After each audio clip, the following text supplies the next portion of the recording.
Good morning, Tom. It's a gooder day I love that expression.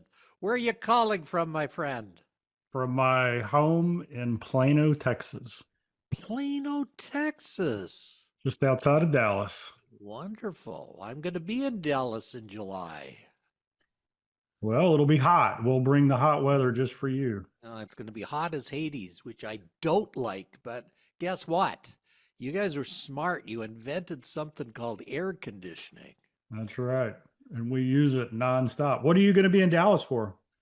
There's a mastermind meeting being run by my friend Scott Whitaker, and I want to learn one or two things about building groups from him.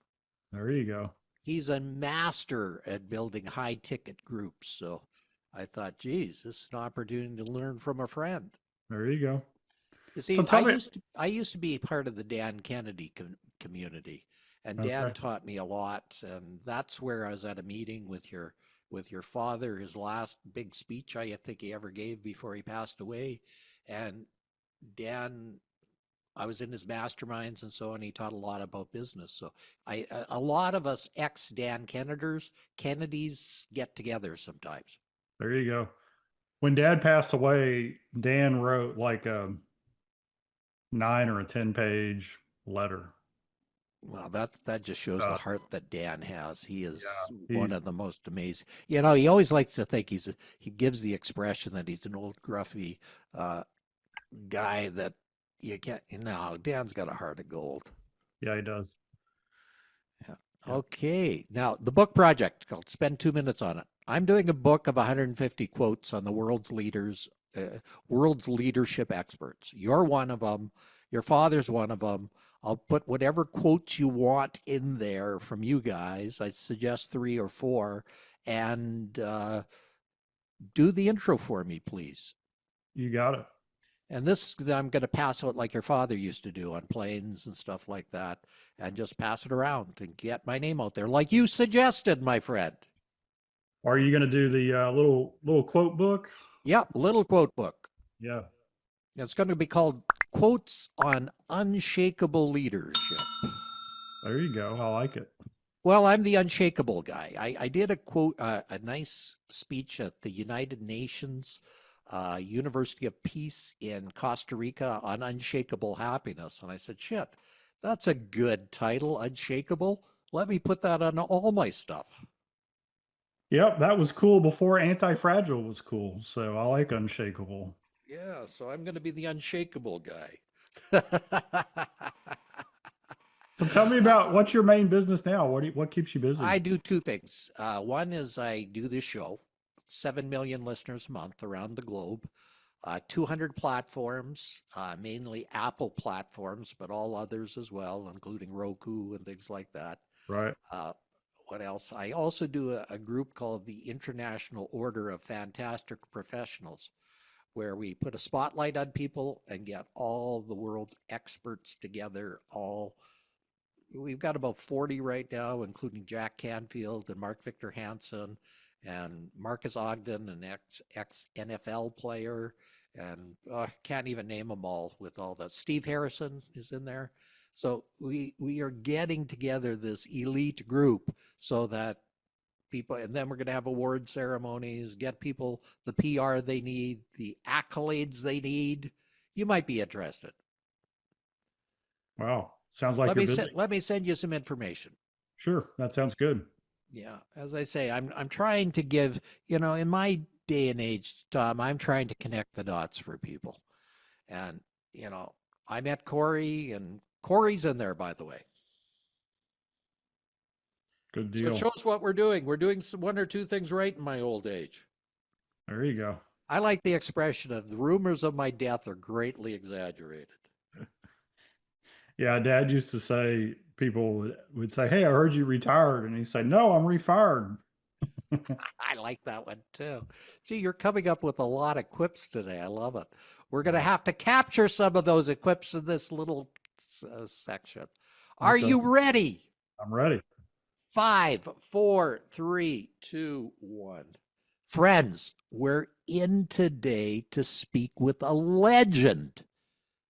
What am I talking about? Well, you've heard of Zig Ziglar, whose corporation has been going forever. Well, I have the new CEO of the Zig Ziglar Corporation, and he's been in that role for 28 years.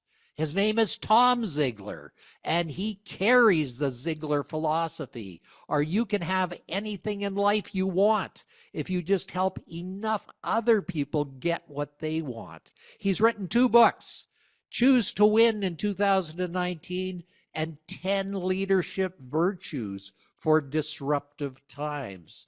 And that was released in December 2021. Both these books expand the Ziglar branding and philosophy and personal development and leadership and provide the backbone for the most innovative training and coaching programs in the world. Welcome, Tom. Hey, thank you so much. It's an honor to be here. It was interesting how I met Tom. I was at a Corey Poirier seminar, and Tom was teaching us how to do innovative things. And I raised my hand and asked a question. And I asked him one question is, would he come on my show? And Tom said, of course. Now, why the heck did you say, of course? Well, when somebody gives you an opportunity just to share a little bit about truth and wisdom, I heard it said that wisdom is really a timeless message in a timely way, and that's what we do at Ziglar. And when I have that opportunity, I love to share. And so you're engaging smile and question, and the group you were with said, you know what, I need to do that. So here I am. Well, I think too many people say no too often. They stare a gift horse in the face. And I can understand why. They're busy. But I also understand that life occurs at the end of your comfort zone. And if you don't put yourself out there, you're never going to make it happen. 100%. We have a saying at Ziglar, do you want to be comfortable or do you want to be effective? And because they're usually two different zones. The effective zone usually isn't comfortable because you're having to ask questions, do activities, put yourself in new environments. And our brain is wired to keep us safe. It's telling us all the time, hey, you're however old you are and you've never done that before. You're crazy. Why are you going to do that? I call it the bully brain because Yeah. it bullies us into submission. It literally says, look, there's a lion around the corner. You're going to get eaten. Don't ever go out there. The lion's there. Yeah. And so now is we work with a lot of coaches, and coaching is my passion. And so Well, when let's go into that. you bet. You switched from keynote speaking to coaching, and that was a dramatic switch in your life. That was one of the things that made you different from everybody else. Let's bring out how you thought of that and how you got into that role. Yeah, so keynoting became, with Dad's legacy and his ability to command the stage, uh, that was just natural. I had a lot of invitations. Once I got past the early misperception of it, I have a lot of fun. I still do a lot of keynotes, but the shift for me was, I don't know, 4 or 5 years ago when I really got all in on coaching. Instead of taking the stage as a keynote presenter, trying to convince people that coaching was a great thing, I started walking on stage as a coach, which is a whole different perspective, meaning that what I'm trying to do is to get people to ask themselves questions that creates ownership and buy-in into the process of becoming the person God created them to become. And so my mindset when I walk on now is as a coach, but I still use keynotes and keynoting skills to get that across. The difference is that uh, the audience is the only thing that matters. Just like when you're coaching somebody, the only thing that matters is that person that you're coaching, and your motive is to help them really become and develop into that person that they were destined to become. And that's a different perspective because a lot of times you see it in keynoting. It's clear the keynoter has some objectives. Number one, I want to get my main point across. Number two, I want them to do what I want them to do. And number three is I want to be invited back. I mean, those are like the three things that a keynoter wants. Well, I think the most important thing is he wants to get paid. That is the number one on his principle. And if I'm not going to get, I want to get paid here, and I want them to introduce me to people that are going to pay me. And that's all that's on a keynote's mind.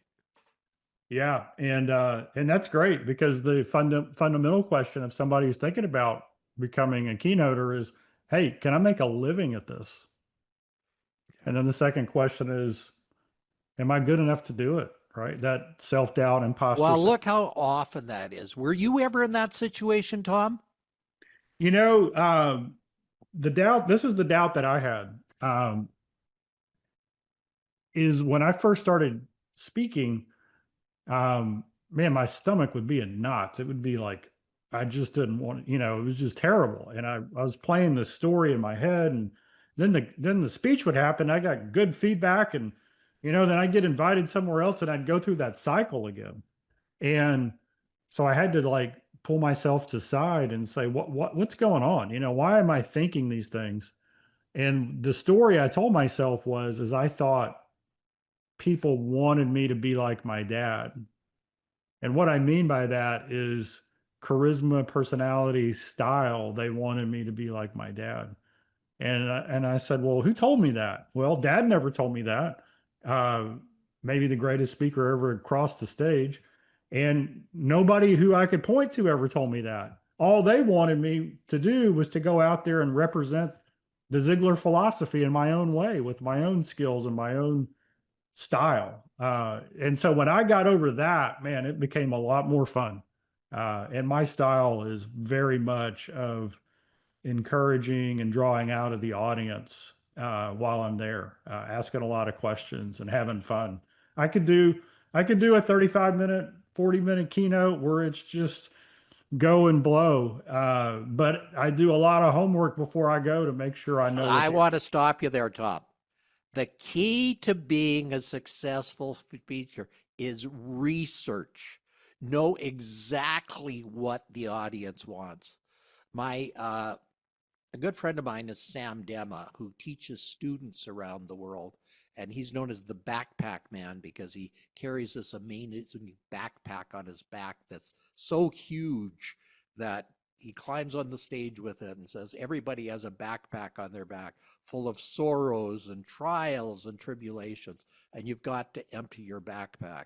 Now, he spoke recently in the Northwest Territories, Canada's foreign forbidden land, way up in the frozen north. He spoke at a high school, and it mainly speaks the native tongue of what I'm going to call Eskimo, which is not acceptable anymore. It's whatever, Inuit or whatever it's called now. But when he got on stage, he entered it by speaking that native tongue. So, and he said he messed up. He messed up several times. But guess what that opening did, Tom? They loved him. They loved him. They said they'd never had a speaker that was so well prepared. That's 100% true. Yeah. And so in coaching, we say, what do you focus on?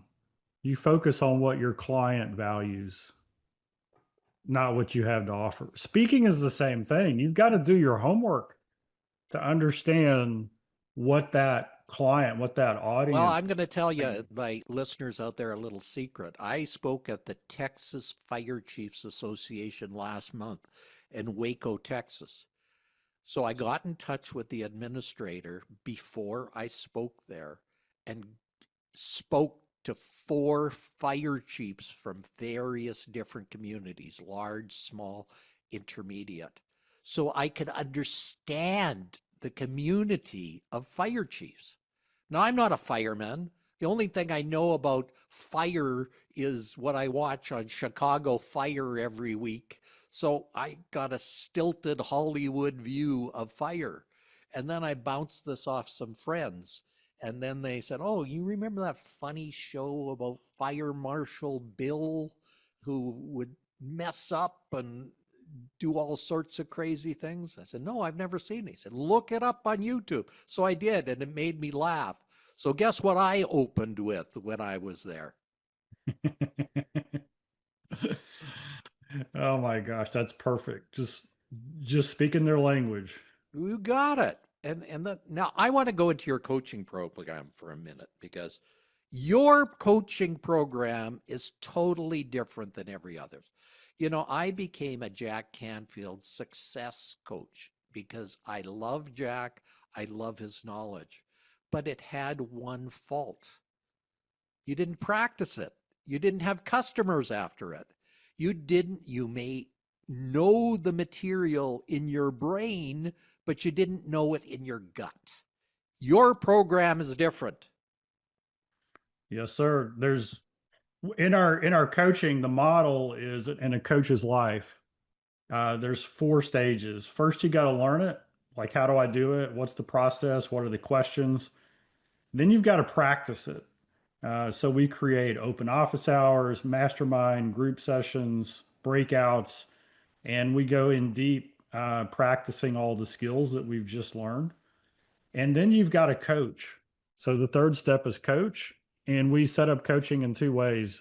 We get it to where you are coaching another coach, and then a coach is also coaching you. So you can see both sides of it. And then we actually have a coaching program, four sessions that we market. It's a low end coaching program, introduction, but we market that. We capture a client, and then we give our coaches real clients to go and coach. This is game time on the field experience. There's something different about actually coaching a paying client, even if it's a little bit, versus a family member, a friend, a coworker. Well, and I want to emphasize something. They have to be paying clients. You know, I think it was Freud that said if a person doesn't pay, they don't change.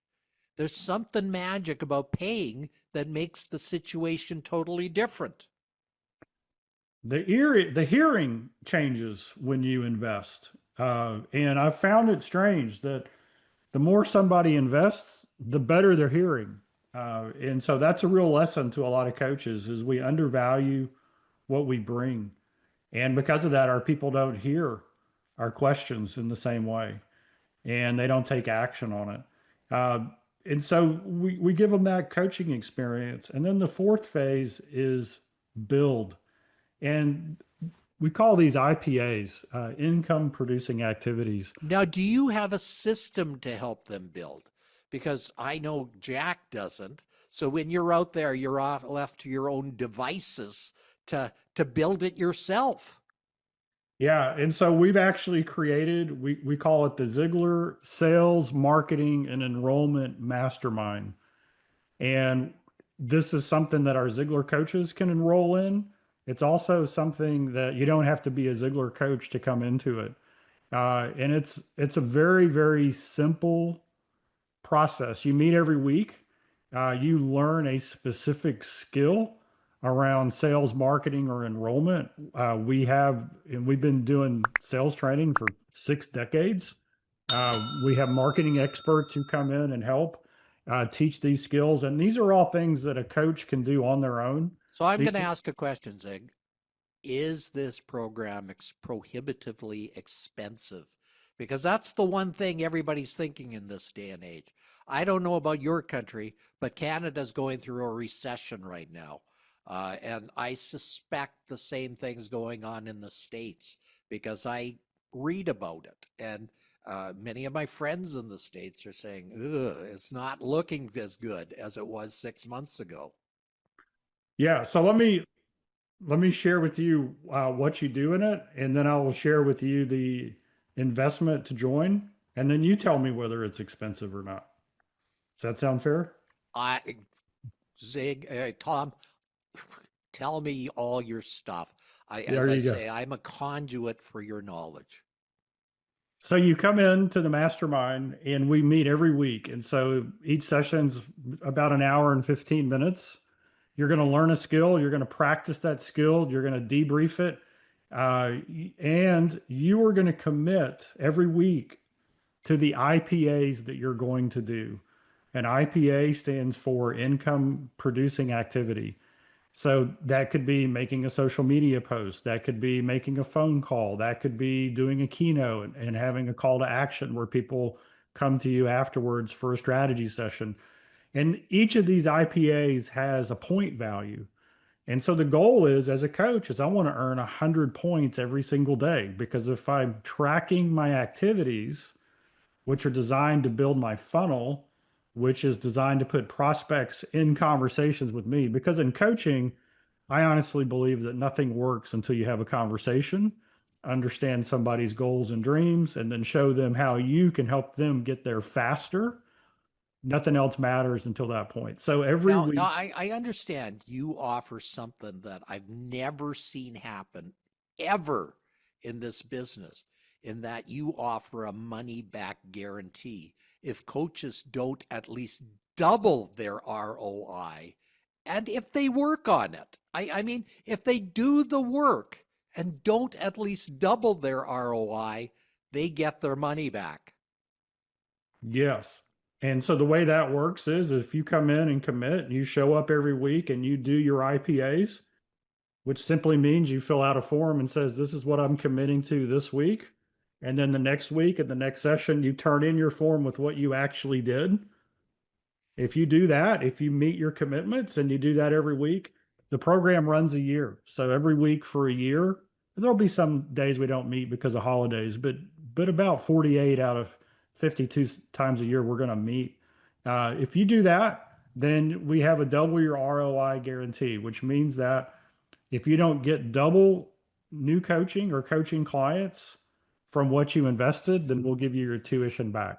And so now you tell me, if it's, does it matter what it costs at that The point? answer is I don't think so. But Okay. again, if I'm pressed for pennies, it becomes something that, which some of our listeners are going to say, Tom, Yeah. I want to make this work, but geez, I'm So having for trouble putting food on the table right now. so for a non-Ziegler coach, somebody who has an existing practice, they just want to jumpstart it and really make it profitable. The investment for the year is 7,500 or $750 a month. And so what we're saying is if you come in at 7,500, by the end of the year, you'll have $15,000 worth of clients that you've created by doing the activities that we recommend. And in order to be eligible for that guarantee, you just have to show up every week and show us your work, show us you made the calls, show us you did the activities. And our Okay, Tom, I'm coaches, gonna I'm gonna stop there for a minute because I want you to talk about your new book a little bit. Uh, and then we're going to get you a chance to give your contact information and how people can find out more about what you have to offer. sure. Okay. Okay, Tom, let us jump into your book. I want to hear about your book. I want to hear why you wrote your book and what does it say? Yeah. So the new book, 10 Leadership Virtues for Disruptive Times. And I had an interesting book deal. I don't know if you've ever had a book deal with a big publisher. We sent off a manuscript in 2017, and it was for the book Choose to Win. They came back, number of publishers bid on it. Thomas Nelson came back and they said, we want to do this book, but we want to do a two-book deal. And I said, okay, what's a two-book deal? And they said, well, we want to publish this book and your next book, and we'll pay you twice as much. And I said, let me think about it. Okay. I mean, that sounded pretty good. So we signed the deal. And then I said, but I don't even know what the second book's going to be. And they said, don't worry about it. You've got time. I owed them this manuscript at the end of 2019. At the beginning of 2019, they delayed it 6 months because of other things going on. I wonder if this little thing called COVID got in the way. Yeah, so I just started really working on the book because I needed to get the manuscript in the summer of 2020. and COVID hit. And they called back and they said, look, we're not going to need the book for at least a year, maybe longer, because of the supply chain and all the things that happen. Um, and it totally changed the book. Well, Tom, that COVID was one of the best things that ever happened to me. You know, I wrote my book, The Secrets to Living a Fantastic Life, 2019, and I was going to go around the world speaking, but this little thing called COVID caused all stages in the world to dry up right then and right there. So I thought, you know, I used to do a podcast when I was a cosmetic doctor called Cosmetic Surgery Today. It was the number one podcast in cosmetic surgery in the world. So I went back to the people that helped me with that and said, can we do this one called How to Live a Fantastic Life? They said, sure. So we did that. Geez, somehow during COVID, everybody was listening to podcasts. So it immediately took off. And then my friend Stephen O'Connor saw it and said, you got to come with me. So then we put it on AM, FM 24/7. And immediately we had several million listeners a month. And then he got associated with Apple, and Apple loved it. And they put it on all their platforms. And that's where we have over 7 million listeners a month. Wow. Yeah, you know, I would say that my experience was very similar. When the shutdown happened, I got 5 texts on the same day. We no longer need you as a speaker. I was the most unpopular speaker in the country. No, I think I was. Oh no, we're in a race. So Yeah, we're in a race. we went through that as well. I did over 300 webinars in the first 6 months of COVID. Isn't that crazy? Now tell me And about your book. What does it teach people? yeah, so COVID hits, I start looking at what we're doing as a country. I studied for the next 2 years every value shift that people had and how people's perspective of work changed, and then how could leaders make a difference based on those two things. So 10 leadership virtues for disruptive times is a leadership book around the principle of coach leadership. Because what happened is millions of people quit their job. Millions of people left industries and things that they just ended up into by circumstance. And they started saying, I want to make a difference. I want to have value. I want to do something meaningful that makes my soul sing. And so this book came out for leaders on how to coach their people so that their people could find meaning and purpose and performance in the work that they were in. So we teach a very simple 5-step intentional coaching conversation through this book, which has now gone into corporations all over the world. I've been to Vietnam on it, different countries on it, teaching leaders how to coach their people. And it's around the virtues that we need to display as a leader and around the questions we've got to ask our people to help them build this one simple connection. Here's the connection. What is it I want in my own life? What are my dreams and goals and aspirations that I want? And what is it that the goals and objectives of my business? If I can get those two things in alignment, in other words, the better I do on my job, the faster I get my dreams, then we got people on our team working for a dream instead of a paycheck. Well, let me explain. We don't live to work. We work to live. And the sooner people get that in their hands, their minds, and their hearts, that is when they're going to thrive. 100%, 100%. So this has really exploded. We now have leadership coaches that come in and get certified and go out and teach and develop this as well. Um, but here's the reality. Nobody likes to be told what to do. We all like to be asked. And if I am a leader And I'm able to ask the questions that draw out the more capable person inside each member of my team. And they create their own plan that's in alignment with the company's goals and objectives. Then I've created something that's unstoppable, unshakable, as you would say, internal motivation in alignment with their personal goals and dreams and what the business wants. And when that gets unleashed into business, it changes everything. It changes the culture, it changes the performance level, it changes the retention rate, it changes the profitability. And it's a powerful thing. And it's built on this concept of I have to be a leader of virtue. Everybody says love your people, and nobody tells you how. This book gives the how to's on that. Okay, that's beautiful, Tom. Can you tell everybody how they can get their book and find out more about what you have to offer? You bet. You can get the book anywhere. It's at Amazon, Ziglar.com, Audible. If you go to Ziglar.com, I'll even autograph it for you. Um, and then finding more about Ziglar, you can go to Ziglar.com, ask about, look at our coaching programs, all the things that we do. A lot of places. We have the Ziglar Coaching Academy on YouTube. So if you're a coach or thinking about becoming a coach and you want to up your skills and learn what it's all about, that's a great place to do that. That's totally free.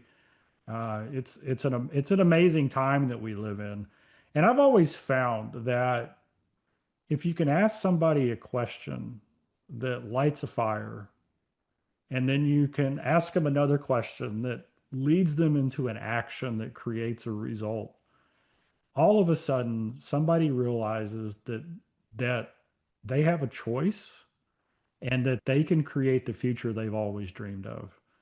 And when you get people dreaming about the futures they want to create and you ask questions that illuminate the path, then that's a powerful, powerful thing. That's why I love coaching. That's why everywhere I go, whether I'm speaking or whatever, it's like, hey, let's do some coaching. Yeah. I always say life revolves around five little things: purpose, passion, positivity, potential, and perseverance. Five magic cornerstones for people to move forward. I love it. I love it. We call it the three P's of coaching, if for a coach, and that is, do you want to walk in your purpose? Right. So many coaches are called to it. Do you want to have peace when you go to sleep at night? And can you do that without profit? Right. Can you have the purpose and peace without profit? Now, some people can. They're so wealthy they can just go down that road. And so what we do is we help them answer those three big questions. Am I the right person for this? Do I have the skills? Do I can I make a living doing this? Right? Can I have that profit that gives me the purpose and the peace, flexibility? And finally, am I relevant? I mean, AI is really changing the landscape. People in their 50s are asking themselves, in my current position, career, business that I have, is AI going to make me irrelevant? So coaches are asking the question, how is it going to replace me? And so we've created a tool called Zig AI that really leverages everything that AI has with the wisdom that a coach brings.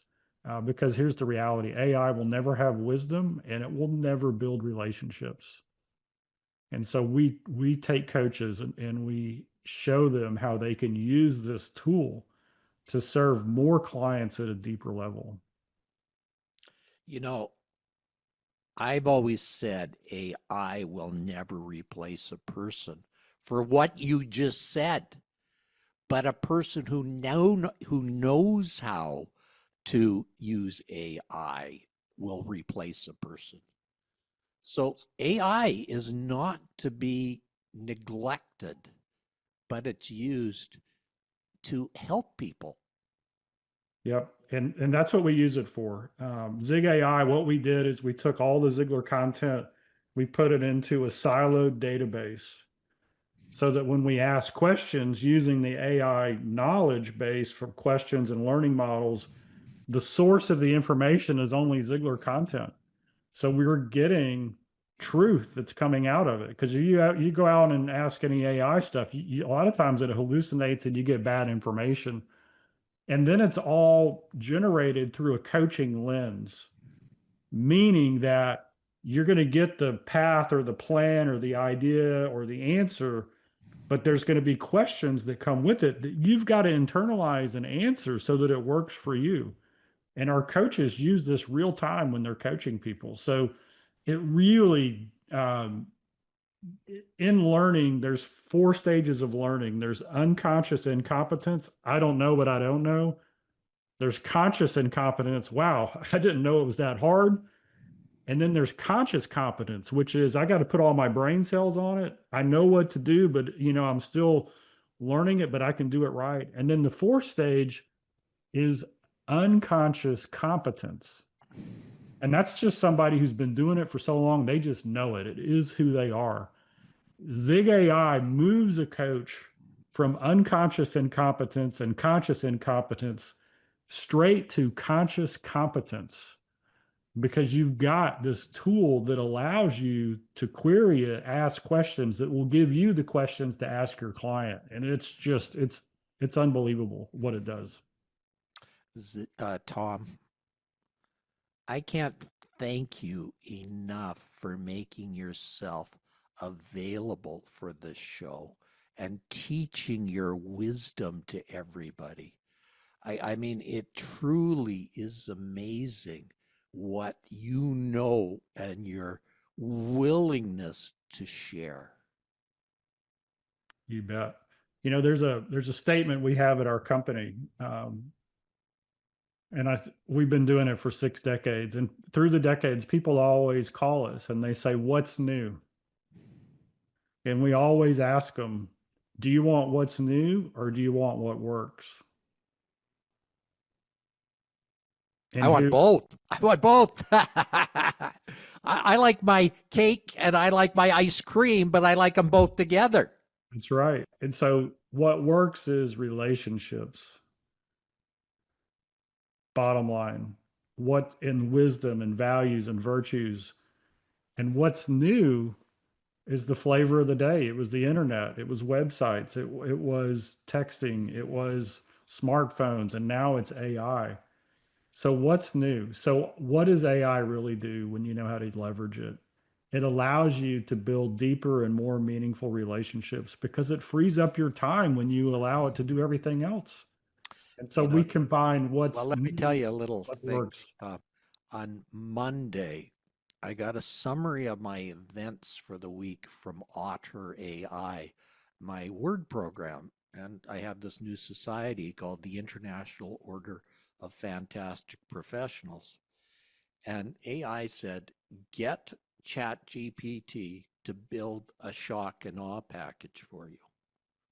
Now, I've used shock and awe packages all the time, but they usually cost me about $3,500 to make a good one. Well, perhaps I can make a reasonable facsimile by just getting ChatGPT to do it. And guess what I did? I asked ChatGPT to do it, and 5 minutes later, I had a reasonable facsimile. Now, of course, it needs to be proofed. Of course, it needs to be edited. Of course, it needs to be done. But 5 minutes work. Amazing. Yep. I was playing around with Gemini, what is it? Veo 3, where you can do an instant video last night. Um, it's unbelievable what you can do with it. Tom, do you have a little extra time right now? You bet. Let's run this into an hour show and put it into 2 half-hour shows. Sounds good. Because there's so much you have to uncork here that I think a part 1 and a part 2 would work well with this. Sounds good. Let's do it. Okay, Tom, speaking is just the beginning. Guest speakers create transformation after stage through follow-up, books, coaches, coaching, courses. the sin of the desert, knowing how to help someone and not offering your program, book, or product. Tell them about the sin of the desert. Yeah, so this is one of the things that we live by at Ziegler, and that is, imagine that you're out in the desert in the middle of nowhere, and somebody wanders into your camp, and they are dying of thirst, and you know where the water is, but you don't tell them. That's the sin of the desert. And so, in speaking, anytime you take a stage, you have the ability to light people on fire, get their imaginations going, create hope. And Dad, Zig Ziglar said, never give a promise without a plan. And so as speakers, we create a lot of promises. But the reality is that if we don't come back with a plan on how somebody can step into that promise, the hope that you've given them, then we've just committed the sin of the desert. And years ago, Dad, this is like 35 years ago, he called Lori Majors, his assistant. He was on the road speaking, and he said, "Miss Lori, would you read and or would you get all the testimonials that have come in from all of my speaking engagements, and would you see how many we have? Count them." And this is before email was a big thing, so these were all handwritten or typed out messages that got sent through snail mail. Well, the next day, Lori called him back and said, "Mr. Z, there's too many letters to count. We're going to have to weigh them." And they both laughed. And he said, "Well, do me a favor, read as many of them as you can and just find out what changed their life." Like they wrote this letter back and said, "You changed my life." Find out specifically what it was. And this is what we learned. For every person who said, "Your speech changed my life," there were 99 people who said, "Your program, your coaching, your course, your seminar." In other words, life change is not one and done. Life change is over and over. And so when we speak, if we don't offer the book we've written, if we don't offer the online course that can get them engaged, if we don't offer our coaching services, if we don't make it easy for somebody to take action on what they just learned, we're giving them the promise and we're leaving out the plan. And that's just not right. We should never get somebody's hopes up and then not give them a way to fulfill it. So as speakers, I see that all the time, and I advise speakers, we'll spend 90, let's say we're going to give a 45-minute keynote. We might spend 20 hours on the 43 minutes of the keynote and then 10 minutes on the 2-minute call to action. And I almost think we should flip it to where we should spend hours on the call to action, because we all got to decide this. Are we in the speaking business or in the life-changing business? Yeah, and I think that's a key question, Tom, right there.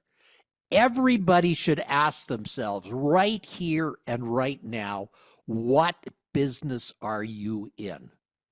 And you might not know the answer. You might take a part-time call to action there, but work on it, perfect it. You have to be able to answer the question wherever you're asked, what business are you in? Amen. That was we talked about COVID a little bit earlier. When COVID hit and I had all the cancellations, I remember sitting in a chair and just kind of praying and saying, "God, what's going on? I'm in the speaking business." And I remember the answer coming back, "No, you're not. You're in the life-changing business." Well, I'm going to tell you a little story, Tom. 2003, I went to see a world leading neurologist, and the neurologist said, "Dr. Leica, get your affairs in order. You have 6 months to live. You have ALS." Well, that hit me like a ton of bricks, Tom. And I asked him, "Is there a way to prove this diagnosis?" He said, "Of course, on autopsy." That's when I lost it and said, "I'm not going to die to prove you wrong." But Tom, when you go through this, you go through the phases of dying that Elizabeth Kubler-Ross wrote in her book on death and dying. You go through anger. You're angry at the world. You go through bargaining. Oh God, please don't let this happen. I'll do anything if you don't let this happen. Now, like a fool, Tom, I didn't think God was listening, but he was listening. I just didn't understand his answer. I didn't understand his plan. I didn't understand what he wanted of me. Guess what? Here I am 30 years later, thriving as a professional speaker, as a coach, as a person that does so much that it's crazy. You know, sometimes we don't understand the plans, Tom. We sure don't. We sure don't. Or the timing. And then we look back down the road. I remember 2019, we came out with our Choose to Win coaching program. And my attorney said, because he was helping us with the agreement, he said, have you ever thought about instead of certifying people in a classroom where everybody has to fly in, what if you just did it online? What if people from all over the world could get certified as a Ziegler coach? And I'm like, you know what? We'll test it. So we tested it in November of 2019, sold out. So being the smart ones, we said, we'll do it again in January. So we launched a new one in January, sold out. And then, of Well, course, I it, work with Steve Harrison of the National Publicity Summit, and Steve used to have everybody in New York, and everybody went to all these famous people on all these shows, station to station, and they get their name and get on their shows. Well, Steve had to pivot and move it all online. He had to move all his businesses online. Oh my gosh, that was hard. yep, Jack Canfield had to move all his businesses online. Tony Robbins had to move all his businesses online. Brendan Burchard had to move all his businesses online. But those that pivoted thrived. Those yep, that did not perished. yep. And then of course, for us, COVID hit and we were already online. And it was like all of a sudden God's timing was revealed. It wasn't an accident that we had built the system before we needed it. And we had the best year we'd had in decades because we had something ready to go online and people had time. Can you imagine that? People had time who had always wanted to be a coach. Okay, now you've said something brilliant. Coaching is the number one future skill. Talk to me about that. Yeah. So there's a great book by Dr. Henry Cloud called Trust, and fantastic. And he says, we trust people for 5 reasons. We trust people who understand us. We trust people whose motive is for us. We trust people who have ability and the skill set that we need. We trust people who have character, and we trust people who have a track record of success. And so in the future, the coaching skill and the coach's heart combines the ability to really understand someone because of the quality of questions that you ask, and the coach's heart, which is my motive is for you, and it's governed by virtues. And so, no matter what's going on in the world, I can build better and more deeper relationships if I really understand how to coach someone, ask the deep and meaningful questions. Coaches who internalize it, when they go out to eat, they're asking uh, the staff at the restaurant coaching questions. When they get on an airplane, they're asking coaching questions. When there's a delay or an opportunity, they're asking coaching questions, which always gets more buy-in and better short and long-term results. And so no matter what changes in the world, what technology comes in, the coaching skill is going to allow you to excel when everybody else is frustrated. because it to me, it's the ultimate skill. You know, I love your saying, but I'll tell you, there's one other characteristic that's important for coaches.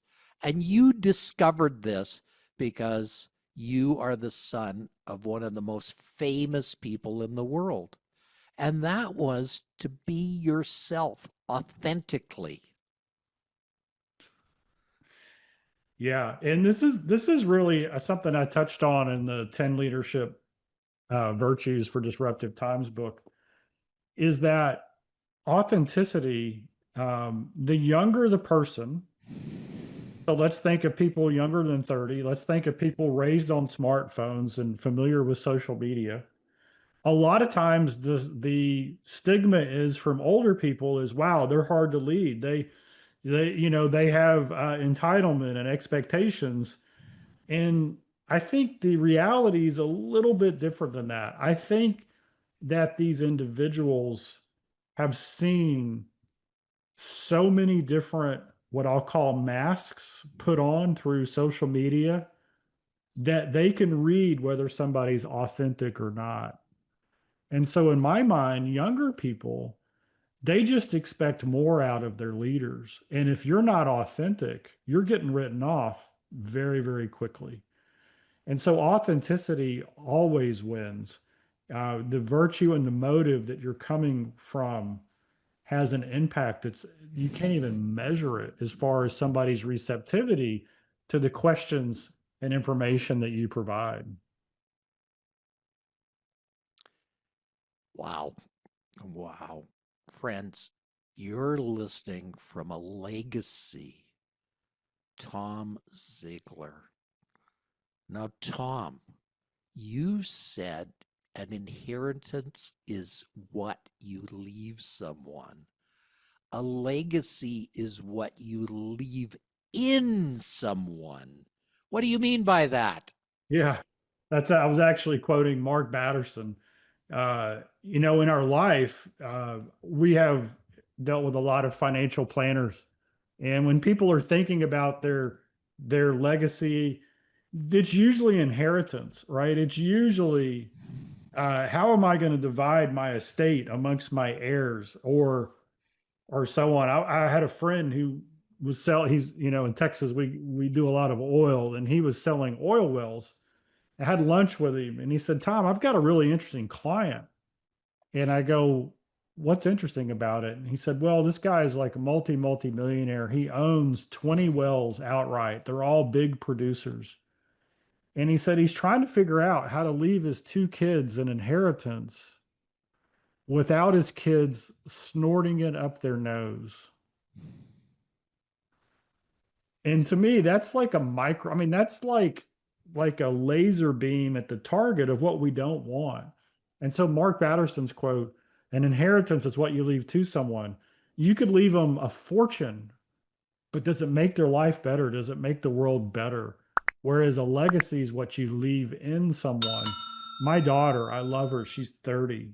If I could go through the challenges that life is going to throw at her, the disappointments, the pain, all the stuff, instead of her, I would do it, but I can't. So what can I do? All I can do is, to the best of my ability, equip her with the values and the virtues that allow her to make good decisions so that her choices give her the best chance for the happiness and the life she's always wanted. And so legacy is equipping those we love to make good decisions that ripple through eternity. That's what legacy is. Tom, we only have a few minutes left. Could you please talk about your coaching program succinctly, the benefits of it, and how can people enroll? Yeah. So, our coaching program, we answer three questions right out of the gate. Can I make a living in coaching? Am I good enough to coach? And as a coach, will I be relevant in the future? And the answer to all those is yes. And we provide a system that equips somebody through the foundational learning, the practice of the material, the coaching aspect where you actually get in and coach and are coached and have real clients. And then we help you build it through our sales, marketing, and enrollment mastermind. And we do all that. You can go to Ziglar.com and find that. If you're like, you know what, I want a shortcut, you can even just email me, tziglar@ziglar.com, and say, hey, I heard you on this amazing show. Send me some information about coaching. We'll reach out to you. My mission in life is really simple. My mission is to create the atmosphere that allows you to become the person God created you to become. And far too many people have only been told what they can't do instead of what they can do. You know, I've always says it's interesting, the word can't and can. You drop out the apostrophe T and you have the word can. And you shouldn't be limited by other people's beliefs on what you can and can't do. That's right. And so now you're making me think of my very favorite Canadian, Uncle Bernie Lofchick, Dad's best friend, not by blood, adopted. Right, we adopted him. He's from the great city of Winnipeg, Winner, because only winners come from Winnipeg. And he said, you know, your dad really liked the I can philosophy. And he says, American, you end it with can. That's awesome. But in Canada, we're better because we start it with can, because Canadians are the ultimate I cans. So Well, you do just you know how you spell Canada? spell it. Canada. You know, as Canadians say A all the time, and you That's say right. ha all the time. That's right. Yeah. So the can is amazing.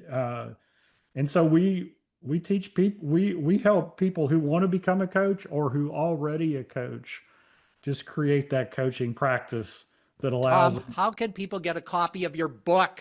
And how can they get Ah, into your material?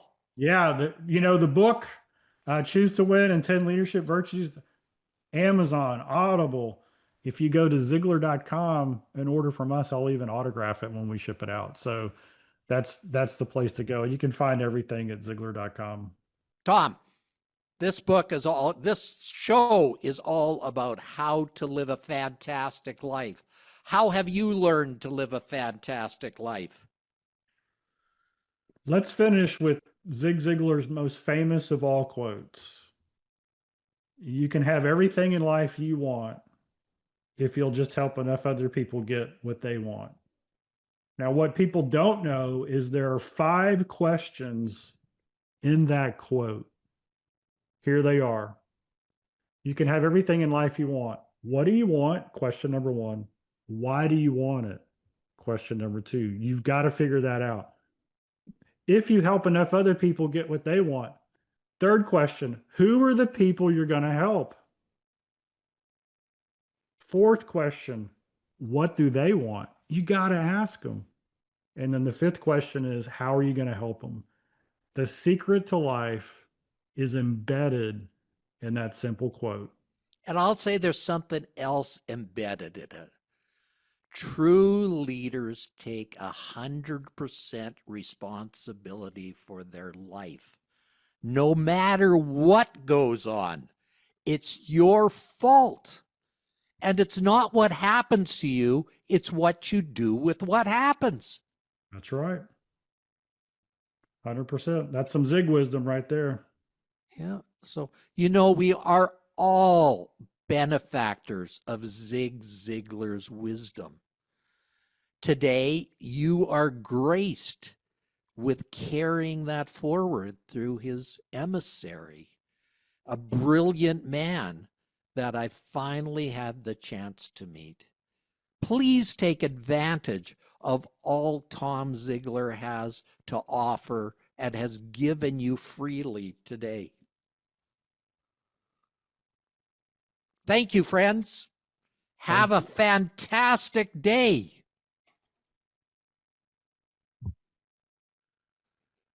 Well, what did you think, my friend?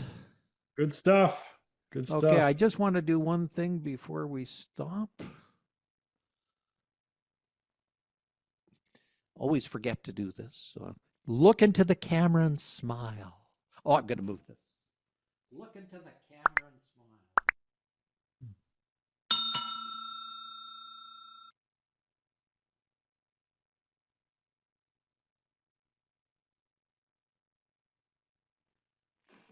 Wow. That was magic, Tom. Good stuff. Okay, 6 weeks it'll be out there. My editing team will get it done.